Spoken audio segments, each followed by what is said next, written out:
मुख्यमंत्री के जो नवरत्न माने जाते हैं बिहार में, जो भ्रष्ट आईएएस और आईपीएस हैं, नीतीश कुमार के नवरत्न, उन नवरत्नों में संजीव हंस की गिनती होती है। और हाल तक ये ऊर्जा विभाग का प्रधान सचिव था।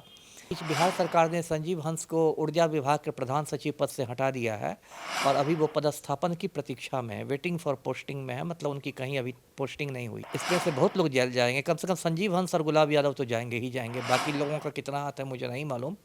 इसलिए संजीव हंस और गुलाब यादव के जेल जाने की प्रबल संभावना है। जी, नीतीश कुमार के दुलरुआ आईएएस संजीव हंस और पूर्व विधायक गुलाब यादव की मुश्किलें लगातार बढ़ते जा रही है और ईडी का शिकंजा लगातार कसते जा रहा है। और कुछ दिनों पूर्व लगातार संजीव हंस और गुलाब यादव के ठिकानों पर छापेमारी हुई थी। अभी तक पूरी घटनाक्रम क्या है, हमारे साथ बात करने के लिए पूर्व आईपीएस अमिताभ दास सर हैं।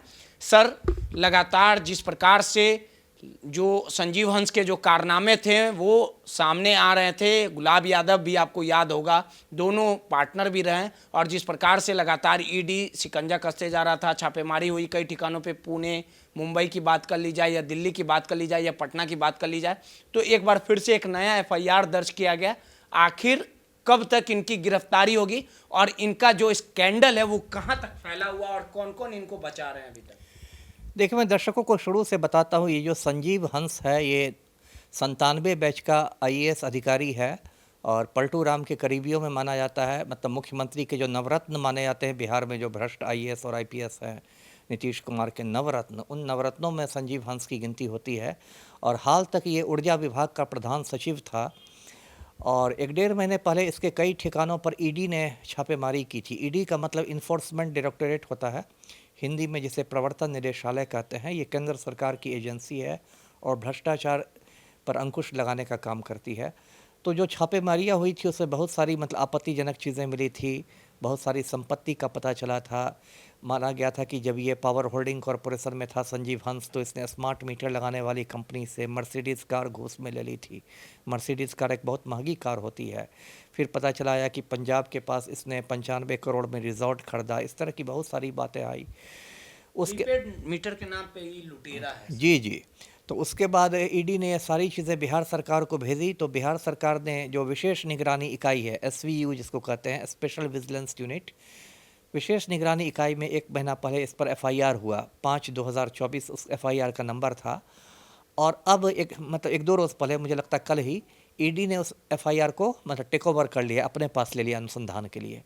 और इसमें 10-12 लोग नामजद अभियुक्त हैं। जैसे पहला नामजद अभियुक्त तो खुद संजीव हंस है, दूसरा उसका बहुत करीबी है गुलाब यादव, जो झंझारपुर का विधायक रह चुका है, और तीसरी है गुलाब यादव की पत्नी है अंबिका यादव, जो अभी एमएलसी है, पार्षद है।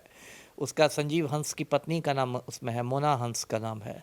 संजीव हंस के ससुर का नाम है लक्ष्मण दास का नाम है।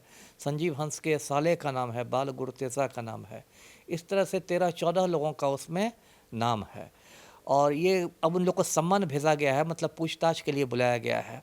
और इसी बीच बिहार सरकार ने संजीव हंस को ऊर्जा विभाग के प्रधान सचिव पद से हटा दिया है और अभी वो पदस्थापन की प्रतीक्षा में है, वेटिंग फॉर पोस्टिंग में है। मतलब उनकी कहीं अभी पोस्टिंग नहीं हुई है।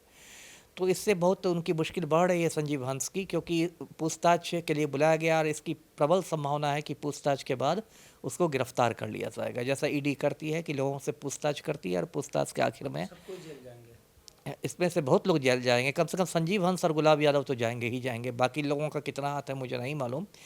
क्योंकि ये देखिए, ये मनी लॉन्ड्रिंग का मामला है। मनी लॉन्ड्रिंग को आसान भाषा में समझें तो काला धन को सफ़ेद धन जो किया जाता है उसको मनी लॉन्ड्रिंग कहते हैं, हिंदी में उसको धन शोधन कहेंगे। और एक भारत सरकार का कानून है PMLA, prevention of money laundering act, मतलब धन शोधन रोकने का कानून है। तो उस पीएमएलए के तहत भी एक एफआईआर हुआ है और जो भ्रष्टाचार निवारण अधिनियम है उसके तहत भी एफआईआर हुआ है। मतलब गंभीर धाराएं लगी हैं, मोटा मोटी ये समझिए। और इसलिए संजीव हंस और गुलाब यादव के जेल जाने की प्रबल संभावना है। जी सर, एक चीज़ और है, जिस प्रकार से लगातार संजीव हंस सवालों के घेरे में रहा है, आपको याद होगा जो आरोप उस पर लगे थे, फिर उसके बाद हाईकोर्ट ने जो भी बातें सुनाई, तो जी उसमें भी मामला है कि इलाहाबाद हाईकोर्ट में एक अधिवक्ता है गायत्री यादव, उसने ये शिकायत की थी कि संजीव हंस ने उसके साथ पुणे में होटल में रेप किया था। और वो महिला तो एक 10-11 साल के बच्चे को लेकर घूमती है, कहती है कि संजीव हंस इस बच्चे का पिता है। और इसको लेके फिर कोर्ट के आदेश से पटना में रूपसपुर थाना में केस भी दर्ज हुआ था। 18/2023 नंबर था, पिछले साल का केस। लेकिन 1 महीना पहले उसको हाई कोर्ट ने रद्द कर दिया, पता नहीं किस आधार पर किया रद्द। और लेकिन इसलिए ये पता चलता है कि संजीव हंस जो है वो काफ़ी मतलब विवादित आदमी रहा है, संजीव हंस भी और गुलाब यादव भी। तो रेप केस का भी इस पर चार्ज था। तो ये सब बहुत सारे बातें हैं। इससे ये भी पता चलता है कि पलटू राम ने कैसे कैसे लोगों को मतलब अपना नवरत्न में बना के रखा। और संजीव हंस के बारे में मैं ये भी बताऊं कि बिहार पुल निर्माण निगम में भी रहा था, और बिहार में पुलों की हालत आप देख ही रहे हैं, रोज़ 3-4 पुल बह जाते हैं। और एक एसपी सिंगला कंपनी है, उसको हज़ारों करोड़ का ठेका बिहार में मिला है। एसपी सिंगला कंपनी से भी मतलब संजीव हंस का सांठ गांठ रहा है। अभी जो भागलपुर की तरफ गंगा नदी में पुल बन रहा है, सुल्तानगंज अगवानी घाट पुल, पिछले 1 साल में 3 बार बहा है, वो भी एसपी सिंगला कंपनी ही बना रही है। तो आने वाले दिन संजीव हंस के लिए मतलब बुरे होने वाले हैं। जी जी, काला कोठरी में है और चक्की पीसने की नौबत आ रही है। जी देखिए, सीधे तौर पे पूर्व आईपीएस अमिताभ दास सर थे और जिस प्रकार से इन्होंने बताया कि आने वाले दिनों में लगातार ईडी इन्हें समन भेजेगी और समन भेजने के दौरान ही गुलाब यादव और संजीव हंस का जेल जाना तय है। कैमरामैन शशि के साथ रोहित, दर्श न्यूज़, पटना।